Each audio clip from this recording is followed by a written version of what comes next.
welcome to Jay Coletti's Racket Reviews. My name is Jay Coletti, and I will be your hostess. Here in Racket Reviews, we are dedicated to learning about all things organized crime, and I'm really looking forward to another individual study with you today focused on Joe Adonis, the egotist mobster who was key in establishing the American Cosa Nostra as we have come to know it. We have a lot to discuss today, so let's get right to it. Giuseppe Antonio Doto was born to Michele and Maria Doto on November 22, 1902, in the town of Montemerano, province of Avellino, Italy, near Naples. He had three brothers, Antonio, Ettore, and Genesio. The family moved to the United States in 1909. Doto started his criminal career stealing and pickpocketing. Doto was not the only family member involved in crime early. His cousin, future Luciano Capo Alan Bono, was also very involved in the New York crime scene and would eventually supervise Doto's Greenwich Village operations. In the late 1910s or very early 1920s, Doto began working as an enforcer for Frankie Yale. This would be the same time that Al Capone was working for Yale, and the two did cross paths during this time. Doto soon became associated with Lucky Luciano, to whom he was fiercely loyal. The two were friends. It was during the 1920s that Doto began referring to himself as Joe Adonis, naming himself after the original Canaanite god Adon, of love and beauty, and later the mortal Greek lover of the goddess Aphrodite. Obviously, the man who named himself Adonis was very vain, and as such was extremely particular about his appearance. One story goes that Luciano saw him primping in front of a mirror and asked, "Who do you think you are, Rudolph Valentino?" referring to the handsome, popular silent film actor, and Adonis responded, "For looks, that guy's a bum." Adonis did get married to a woman named Jean Montemerano, and Lucky Luciano signed as his witness. The couple went on to have 4 children, Joseph Jr., Dolores, Anna, and Elizabeth. In addition to Luciano, Adonis also befriended Settimo Accardi and would go on to work with his criminal organization in northern New Jersey that specialized in gambling and heroin smuggling during the 1940s. At the beginning of Prohibition in 1920, Adonis was one of the key men who worked with Luciano, Meyer Lansky, and Bugsy Siegel to run the Brooklyn bootlegging operation. Into the 30s, there is also some real drama between Adonis and Siegel, but we'll get to that in just a little bit. During the Prohibition era, Adonis was a gentleman bootlegger who supplied booze to Broadway. At the height of Prohibition, this bootlegging operation, and that in Midtown Manhattan, was earning about $12 million per year. Adonis spent much of his time hobnobbing with theater elites, further feeding his vanity, I'm sure. Adonis would use his money to diversify. He would even be involved himself in jewelry robberies and petty crimes, which was very rare for a man of his position. He would also start car dealerships in New Jersey, wherein the salesmen would strong-arm customers into purchasing insurance and protection plans for the cars, which if you've ever purchased a car, that might not actually seem that unusual. Additionally, he got into the tobacco industry, cigarette manufacturing, cigarette machines, and selling stolen cigarettes. It was at Joe Adonis's club, the Adonis Club, that Yale exacted his revenge with the help of Al Capone on his Irish rival Richard Lonergan on Christmas night of 1925. Following Yale's death in 1928, Yale's operations were officially absorbed by Joe Mazzaria, for whom Luciano was now working and would eventually double-cross. Adonis began working with another former Yale underling, Anthony Carfano, who was placed into the position of capo under Mazzaria, just in time for the Castellamarese War, which means that during the time Adonis was working under Mazzaria, Lucky Luciano was focused on talking to Salvatore Maranzano about double-crossing Mazzaria. According to Thomas Repetto in American Mafia, A History of Its Rise to Power, when Mazzaria caught word of Luciano's betrayal, he asked Adonis to take Luciano out. Instead of obeying Mazzaria, Adonis remained loyal to Luciano and warned him. Although no one has ever been indicted for the murder, it is widely accepted that at 3 p.m. on April 15, 1931, Adonis, along with Albert Anastasia, Bugsy Siegel, and Vito Genovese, all shot Mazzaria at the Nuovo Villa Tomaro seafood restaurant on Coney Island. Mazzaria had been tricked into joining Luciano for a meal that turned out to be an orchestrated hit. Luciano and Mazzaria had been playing cards when Luciano excused himself to go to the restroom, at which point his men came rushing in, gunning down Mazzaria. After Maranzano had been crowned the victor of the Castellamarese War, Luciano set about murdering him as well, taking over the New York Five families and the East Coast operations. It is at this point that Luciano established the National Crime Syndicate, uniting gangs across the United States. Adonis was placed on the National Crime Syndicate's board of directors and would be a major organized crime leader going into the 1930s. Luciano also established the Commission during this time, and it's important to note that the National Crime Syndicate and the Commission are not interchangeable terms. The National Crime Syndicate was established first, uniting all criminal gangs across the United States. The Commission was established later, specifically uniting Italian families. Adonis was an interesting mix. On one hand, he was the gentleman bootlegger and was very vain and into high society. But on the other hand, He was a brutal man who enjoyed getting his hands dirty by directly involving himself in crimes such as robbing jewelry stores. In the same vein, he was both politically involved, lining politicians' pockets to help his friends Lansky and Buchalter, while also sending out murder contracts with Murder Inc. and involving himself in kidnappings. According to the New York Times, in 1932, Adonis was the prime suspect in the kidnapping and assault of Isidore Jouffé and Isaac Wapinski, two men who had borrowed money from Adonis in 1931. Adonis captured and beat them, releasing them upon receiving a $5,000 ransom. Adonis would never serve time for this. Also, we have arrived at the 1930s. I've promised you drama, so here we go. With the establishment of the National Crime Syndicate, mafia factions across the country were able to work together, invest in one another, and earn from one another. This brainchild of Lucky Luciano would mean that organized crime in America was finally organized. When Luciano was convicted for his involvement with prostitution and extortion in 1936 and sentenced to 30 years, he placed Vito Genovese into the role of boss of his family, but by 1937, Genovese had fled to Italy to avoid charges himself. Frank Costello would then become the family's boss, and Adonis would be head of the National Crime Syndicate. This created an atmosphere of distrust, especially from the Chicago outfit.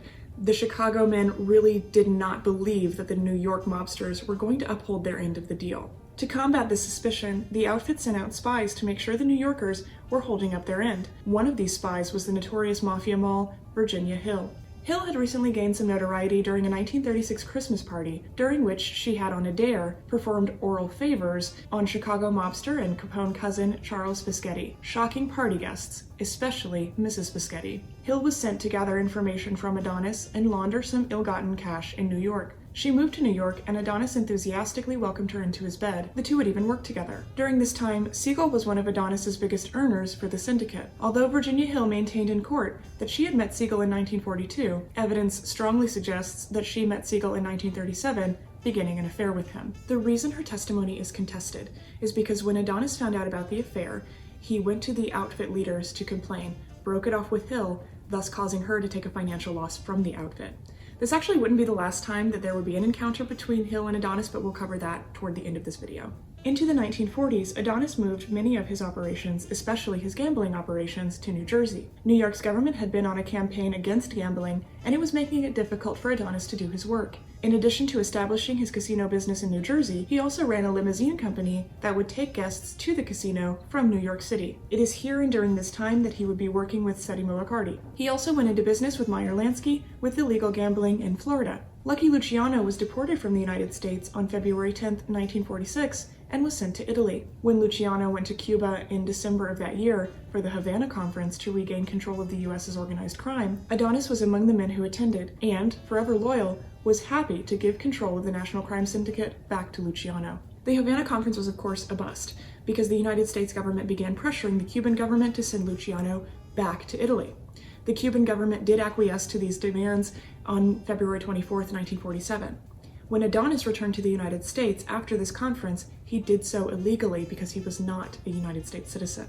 On December 12, 1950, as part of the Kefauver hearings on organized crime, Adonis was called to testify. He refused, citing the Fifth Amendment. Senator Estes Kefauver of Tennessee had begun his campaign of hearings on organized crime. He had held a one-day hearing in Las Vegas back in November of that year. Although Adonis had avoided self-incrimination by pleading the Fifth Amendment, he drew attention to himself from the press and the authorities. In May of 1951, Adonis and others were charged with operating illegal gambling rooms in New Jersey. He pleaded no contest. No contest, or nolo contendere in Latin, is a legal term that sits somewhere between guilty and not guilty. While nolo contendere will result in sentencing, it is often part of a plea bargain that comes with a lighter sentence for the crime or crimes committed. On May 28, 1951, Adonis was sentenced to 2 to 3 years in the New Jersey State Prison. Adonis had always claimed to be a native-born U.S. citizen, but while he was in prison, authorities found that he was an illegal alien who had re-entered the country after the Havana Conference and ordered his deportation to Italy. He initially fought deportation, but after he was released from prison on August 9, 1953, he was still on the hook for back taxes from 1946 to 1951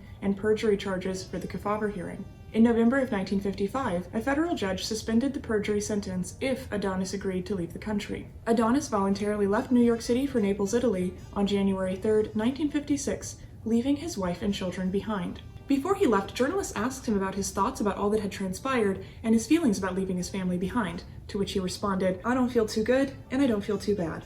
I'm not bitter. I'm just sorry for them that they have to take this shock." He also maintained that he was a native-born US citizen. Adonis certainly did not suffer during his time in Europe. He had plenty of money, and evidence suggests that he was immediately involved in the Italian organized crime as well. He settled into a lavish apartment in Milan, and most likely crossed paths and did some business with Lucky Luciano. Luciano at this point was not doing very well, and according to Tim Newark in Lucky Luciano, the Real and Fake Gangster, was bitter about Adonis's unwillingness to help him more. After Lucky Luciano died of a heart attack on January 26, 1962, Adonis attended the funeral and brought a floral wreath that had a note reading, "So long, pal." In 1957, as luck would have it, Adonis's old flame, Virginia Hill, was also in Europe. She was depositing huge amounts of money in Swiss bank accounts for her Chicago outfit benefactors. The two would have dinner together in Rome and discuss returning to the United States. She too had voluntarily exiled herself due to tax evasion. By the mid-1960s, Virginia Hill would have tried to kill herself via overdose 7 times. She was completely out of money. She spoke to Adonis again on the phone on March 20th, 1966. She left her home on March 22nd, 1966, and her body was found on the 24th. She had overdosed. While it seems clear that Virginia Hill did kill herself, and this is the accepted narrative, there are some sources that maintain that Adonis had his men force her to overdose after she had tried to extort him on that March 20th phone call. The only reason I bring this up is because her history with overdose would have given Adonis an airtight alibi. In May of 1971, a public prosecutor in Palermo had been assassinated, and Adonis was listed as one of the prime suspects. Because of this, the Italian government forced him to move from Milan to Serra di Conti near the Adriatic Sea in June. In November, Italian police officers took Adonis to a small shack near Ancona, Italy, and interrogated him about the assassination. During this interrogation, Adonis suffered a heart attack. He was sent to a nearby hospital and would die on November 26, 1971. The U.S. government allowed for his body to be returned for burial. His funeral service was held at the Roman Catholic Church of the Epiphany in Cliffside Park, New Jersey. Only his immediate family attended. Giuseppe Doto was buried in Madonna Cemetery in Fort Lee, New Jersey. I hope you've enjoyed this episode of Racket Reviews talking about Joe Adonis, the egotist mobster who seemed to be ever adjacent to Lucky Luciano and the establishment of Cosa Nostra in the United States as we've come to know it. Make sure to let me know in the comments below who you would like for me to cover next. I love hearing about who you want to know more about, and I'm always happy to investigate. Make sure to like, subscribe, and click notifications to get more Mafia content sent directly to your sub box. Ciao!